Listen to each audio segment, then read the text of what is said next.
Well, hello there, and welcome to another edition of Warbird Wednesday. My name is Fred Bell. I'm the Vice Chairman of the Palm Springs Air Museum, and today we promised a new series. Greg, we are bringing a new series. This is going to be X-planes or very low production experimental aircraft. We're going to start in World War II. We're going to work our way all the way up to the F-117 with our new exhibit. I am also in a different location. You've never seen me before. This is in our, what would you say, model trove room, Greg? This is in the Allen Theater. We have a model trove in here. If you ever come to the museum, there's got to be $100,000, $200,000 worth of models in here. And everything from World War I all the way up to experimental airplanes. I encourage you when you're at the museum to check this out. It's really cool. A lot of these are one-offs. I've never seen a lot of them outside the museum. But today, my super mundane assistant is this. I think Jurassic Park is getting ready to drop, so you're giving me the dragon dinosaur head, whatever this thing is. Another fun one in that this one is not easy to get off, but we did it. I'm going to toss it off camera to my super mundane assistant. Now, as I promised, we are in an interesting area. We're going to start with, do you remember, Greg, Where Eagles Dare, the movie? Isn't that a good movie? That was what, Richard Burton and Clint Eastwood, and they go up. But one of the things in that movie that was interesting, and I always thought that this was like an oversight in the movie. They had a helicopter, if you remember, going into the castle, and I always thought that that was an extremely strange thing in a World War II movie. Well, you know what, Greg? I was wrong. I was totally wrong. The Germans were way, way ahead in helicopters in the late 30s, and there were autogyros and other things, but the Germans were leading the pack. And one of the guys that was doing that was a guy by the name of Anton Flettner. Now, Anton Flettner, World War I, World War II guy in Germany, scientist, was probably one of the most influential helicopter guys involved in anything that had to do with helicopters at that time. He first flew this aircraft we're going to profile today, and Greg can throw up a plan view. I've got a Bell 47 here only as a reference, but the Flettner, the FI-282, first flew in 1941, and Greg, it was introduced in 1942. There were 24 of them built, if you can believe that, and they flew throughout the war. Now, they actually also went 93 miles an hour at sea level, so they were fairly quick. Now, Anton, Greg can throw up his picture, was a really interesting dude. He was kind of like, I want to say like a Nikola Tesla type of guy. He came up with all kinds of different inventions. He created the Flettner rotor ship. And Greg can go out and get a picture of this. This was like a cylindrical type sail or fan thing that could actually create propulsion for ships, if you can believe that or not. It was so influential, Greg, that Albert Einstein commented on the design. So it was pretty interesting. He went on. After the war, he worked for the Office of Naval Research, and he was involved in the Cayman aircraft, in rotary wing aircraft with the Cayman Aircraft Company. Now, the other thing is he came up with a cooling system with another guy that is still in use in some buses, those double-decker buses in Britain. So this guy, when I say a Nikola Tesla guy, he was a kind of an inventor. He did all kinds of cool stuff, and he survived the war. And you know what happened with the German scientists, right? The Soviets got some of them, we got some of them, and it was their scientists versus our scientists after the end of World War II. He was one of the guys that we grabbed, and he went on and did some other stuff. But he created really the first production series helicopter. Now, it wasn't very big. It could hold a couple of people and a little bit of cargo. It was an improved version of the FI 265 that flew in 1940. So if you can believe that, it had a 7.7 liter, 7-cylinder radial engine. If you can believe this, it generated 150 to 160 horsepower. And then a transmission. The transmission on this helicopter was rotary wing craft, was mounted on the front half of the engine. Now, the big thing about it was the engine would had a service ratio. It could go out to 400 hours before it would need to be serviced. Now, why is that important?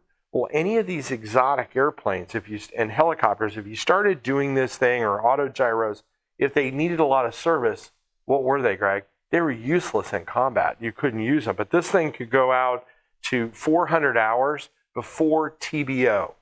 So what is TBO, Greg? It lets you in on a little industry trick there, time before overhaul, so very important. Now, it was much more reliable than the bigger FA223, which Greg can throw up an image of the 223, which needed a lot more maintenance. The challenge with it was, Greg, here's the issue, that if you scaled up that engine, let's say you wanted to get 1,000 horsepower, and you scaled it up, the helicopter would essentially be all engine. You couldn't get anything in there, and that was a drawback and why they went to turbines. Why did they go to turbines? Because they could get so much more horsepower out of a smaller engine. And if you scaled up these radial or these reciprocating engines, you ended up with these massive engines and you couldn't really do anything with them. So operationally, this helicopter, the Flettner, the FI-282, was very unique in that the German Navy loved it. And the German Navy actually used it for observation for their ships. Because think about that. You have a helicopter on a ship. Remember, we talked about those hurricanes that you would launch off with a catapult, those fighters. But if you're out in the Atlantic and you launch the fixed-wing airplane off the ship, guess what? You're going swimming, and it's very dangerous. Whereas if you had a helicopter, and look at today with all of like our Arleigh Burke-class destroyers and a lot of destroyers we have, what do they have? They have a flight deck on the back for a helicopter. The Germans recognized early on that from a reconnaissance standpoint, the helicopter on their ships would be simply fantastic. So today I'm going to transition a little bit, and Greg has given me an interesting, he's gone to root beer. We went cola last week, which was not incredibly offensive, but now we're going to go with the Kiss Army root beer. We're back to, they got the memo on the marketing memo, pure cane sugar. Where the heck did you get this? This is Loud and Proud Kiss Army. Oh, Greg's giving me the Kiss pose. That took me out of character. I may need to stop on this one. That was pretty scary. 170 calories for the Kiss Army root beer. So what we want to do today is talk about, and we're going to salute all of these inventors. If you go back to a lot of this stuff, if you have a dream and you want to invent, and you look at somebody like Flettner, although he's with the Germans and the wrong side, but if you look at all the impact that he had in the world with his ideas, what I would say to you, if you're sitting at home and what the museum exists for, if you want to go out and you believe in an idea, go out and invent it, make it happen. And so to all the inventors out there, I'm going to salute you with Kiss Army Loud and Proud soda.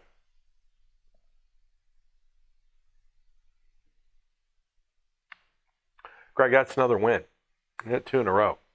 It's not this one. I really like. This is really good. I would not. I don't know where you would find this in your grocery aisle. The Kiss Loud and Proud.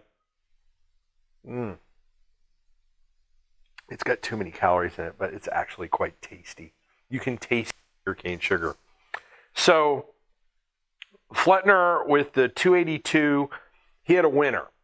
Now, the German Navy came back and said, We want 1,000 of those bad boys, and we want them in 1944. Flettner said, no problem. You look at how rudimentary this helicopter is, right? So that helicopter was tube steel with doped fabric on it. So you put the fabric on it, and then most people don't know what dope is today, but it's essentially a stiffener on the fabric. It makes the fabric, it shrinks it, it makes it really tight, and it's rigid, okay?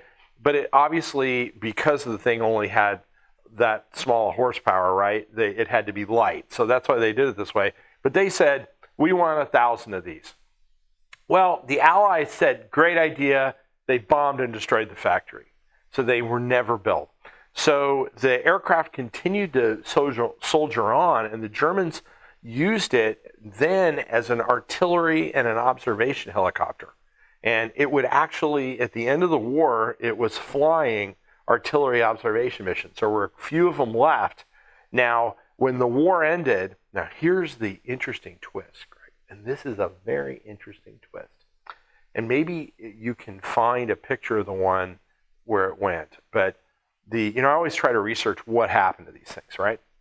The 282, there was one captured by the Soviets, and at the end of the war, we were doing all of the magic and, grabbing stuff, and we were testing it. The Allies got one as well. The Americans got one. Now, they brought that one back to the United States. I have no idea. I can't find what happened. If you know in the comment section what happened to the Soviet aircraft, the 282, I'm all ears. Put it in there. Tell us what happened to it. The American one, after flight test evaluation, went to the Air Force Museum. The Air Force Museum loaned it out in the middle 1950s for whatever reason, and it went to a museum. The museum subsequently closed, and the aircraft has disappeared. There is some speculation that the aircraft was scrapped, which I could believe. A lot of the airplanes we see here, as they fall into private hands, they were being scrapped. And remember, at that time, there was no thought about preservation on a lot of this stuff. It was just scrap it. It was German. You got to remember, they fought against the Germans, the Japanese. Nobody thought about, well, in 75 or 100 years, this thing's going to be important to a museum. So it was scrapped. Now, Greg, there have been unconfirmed reports, and maybe somebody knows something out there that we don't know, that I couldn't find, that it is the prototype has actually been seen. Or that's not a prototype, but one of the 282s has actually been seen. It would not be beyond the realm of possibility that if it was sold for scrap, that it wasn't destroyed and it's in a private collector's collection. But that is the end of the line for the 282. There's some models out there, there's some mock-ups, but none of the original 24 exist that I know of. But that little twist is out there. So if you know something about a 282, wouldn't that be great? We could solve the mystery of what happened to it, and was it really scrapped? Now, if you are interested in World War II, there is nothing better than to teach your friends about World War II than World War II Monopoly. And if you want to go on our site, look, they have 6 collectible tokens, a B-17, which we just covered last week, boots, a cathedral radio, looks like a landing craft, a Sherman tank, and an American helmet. Collectible little tokens you can move around. You have the home front. You have Atlantic convoys. This is kind of interesting.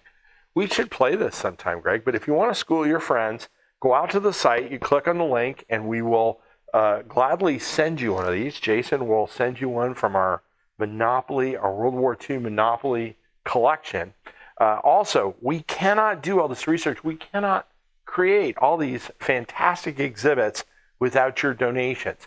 So click on the link, on the donation link. We can always use a donation. And if you came across us on YouTube, give the gift of Warbird Wednesday. Send us to somebody who you think might be an airplane or an aircraft aficionado. People Greg, what would you say? They either love or they hate what we do. It's one way or the other. But send us out, subscribe to us on YouTube, like us on YouTube, like us on Facebook. My name is Fred Bell. I am the Vice Chairman of the Palm Springs Air Museum. Have a great day.